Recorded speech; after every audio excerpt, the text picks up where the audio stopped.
G'day, welcome to Pay It Forward. Today I have a quick fix project for you. I told you I'd be giving you some really quick and easy projects. Today we are making earrings. We are making fantastic fabric yo-yo earrings, felt, fabric, and that's about it. You probably have everything you need in your workroom to put these together. You can make them all sorts of fun colours. You can see how I've styled these up. Gone for these colours. I'll show you another colour set at the end, so stay tuned until the end. These are really quick and easy. Let's take a closer look. So let me show you what you need to put together some very simple but very impressive little textile earrings. Now these are made up of felt, fabric, a couple of buttons, something to go in the centre. I'm using fusible foam. You can substitute this with probably stiffened felt. You need something that's got a little bit of hold so these earrings hold their shape. Now you also need the fastener, the little hook, to make it a dangle earring, but that's all you need. You don't need any extra jump rings or anything like that, because we're actually going to stitch them on, which makes it really simple, and it also means that they're very strong.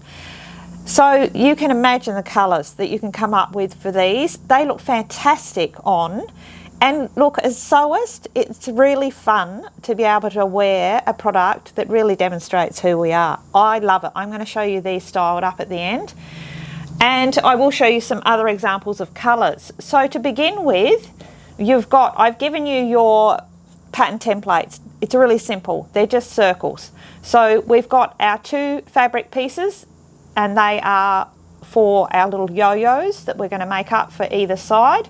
This is double-sided, which makes all the difference, because when the earrings flip around, most earrings are made just with a single front on them, and when they flip around you have this sort of dead sort of space back. These are just gorgeous because no matter which way they turn, you get that beautiful colour. By the way, you can alternate these and you can put a different coloured little rosette on each earring. You can make them multicoloured, whatever you like. So we're going to start with our two felt pieces. Now both of these felt pieces have fusible webbing applied to the back. Just follow your templates. It'll tell you need to cut out 4 of these to make up your pair of earrings. So the fusible webbing is here. We've got our fusible foam that we're going to sit right in the centre there. Okay, make sure it is really centered. We're going to make a little sandwich of this, taking it to our iron, and with a hot iron and a protective cloth, we're going to fuse those all together to make a beautiful little disc.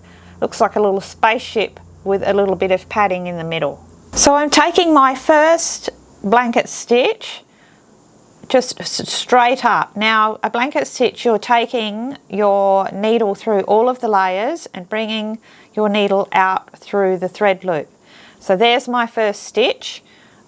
The next thing I'm going to do before I take another stitch is take my little dangle hook, take my needle through it, and that will be incorporated into the next stitch.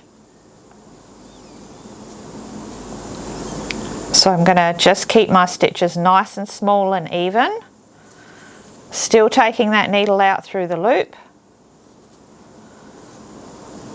and that's going to hold that beautifully in place. I'm going to take my next stitch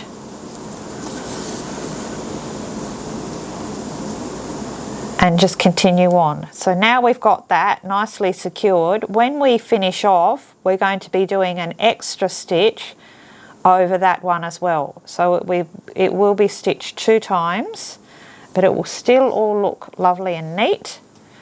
So make sure when you're working with a blanket stitch like this that you're rotating your project so that all those stitches just radiate straight out. If you don't turn your project as you go, you'll end up with stitches that are on a slant. It should be like little sun rays. And you can see it's just going to bind that edge beautifully, and it allows you to add that lovely pop of colour. Look at that lovely edge. And what you'll end up with is this. Gorgeous. And watch that you're keeping your stitch the same each side. make sure with a blanket stitch that you're going straight through those 2 layers, not that you're going at an angle, because the stitch needs to be the same back and front. I'm going to continue on right the way and I'll show you what I do with finishing off. So I've travelled all the way around and I'm about to do my final stitch. My final stitch, I will go in where my first stitch was and I'm going to bring that needle out through my little hook loop again.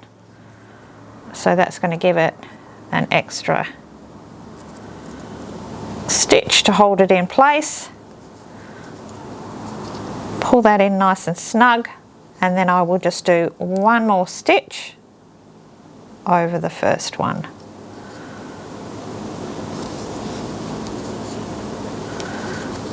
And then that hook is beautifully secure. I'm going to now just cast off, just making a tiny small knot on the surface. Pull that through, take my needle through the loop. I've got a knot right close to the edge there. Take my needle in through those layers again and out somewhere close to the center. When I pull that in, I end up with a beautiful, neat finish with no interruptions. Okay, snip those threads. So that has our little circle all done, and now we're ready to go ahead and make the little fabric yo-yos that are going to go on either side. And I have taken a double strand of extra strong thread in a matching colour.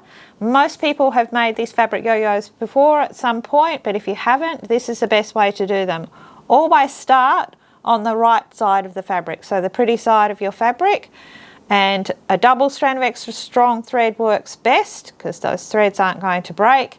And we are simply going to sew a nice small running stitch around the entire outside edge, just about 2 millimeters in from the edge. Continue on all the way around and finish up on this side of the fabric again, right next to that first stitch. So now you can tie your first knot in your threads and pull on those and pull that all the way in. So then you get to create a nice little circle, and take the time to do this to make sure that the center piece is indeed nicely centered, pulled in as tight as you can, and take the time to adjust all those little gathers so that you've got a beautiful circle, because remember it's going on a circle disc, so you want it all to line up and match up. Make sure you get this section pulled in as tight as possible, knot that off at least 3 times and snip those thread ends. I then take both of these to my iron and I press all of the edges nice and flat. They just sit better on the earring itself when it's pressed nice and flat. Then we're going to come back and just stitch those buttons on. So now you just need to sew those into place, one on each side with your buttons. Now you can use a 2-hole button or a 4-hole button, but you will only use 2 of the holes, and do just use 2 holes because it looks way neater that way. So I always do 1 button at a time. I get this first one in place, then I can make sure it's really beautifully centered. And then once that's secure, I can add the other one and continue on through the whole earring and through that button. And I'll just go through with my needle back and forth through until those are nice and secure, and that will complete our little earring. Nice and tidy. And there we go, that completes our beautiful little fabric earrings. And you know why these are so good? They're so good because they're cute, but they're so good because they're light. So they don't drag on your ears. They are fantastic for making for on-selling craft markets or selling online. You're most welcome to do that. And you can see you can make them up in some beautiful colours. I mean, these are my kind of colours. You can certainly make them up in neutrals. They would look beautiful with linen type colours and fabrics. I am also making a pair in this beautiful blue. This will look great with denim. I'll style it up for you and I will show you those at a later date, I'm sure, in a fashion shoot. And so here we have the green and the orange. I'm a colour girl, so I'm always going to be bright. You can certainly make them neutral, like I said. Show me your colours on our Facebook page. Come along and join. The links are down below. I hope you all have a fantastic creative week. I hope to see some amazing fashion creations. Look forward to more of these quick fixes. I've got so many more of them coming up for you. I've had a whole lot of fun. So in the meantime, everybody, keep on being creative. Remember to pay all those good things forward. And until next time, it is hooroo from me.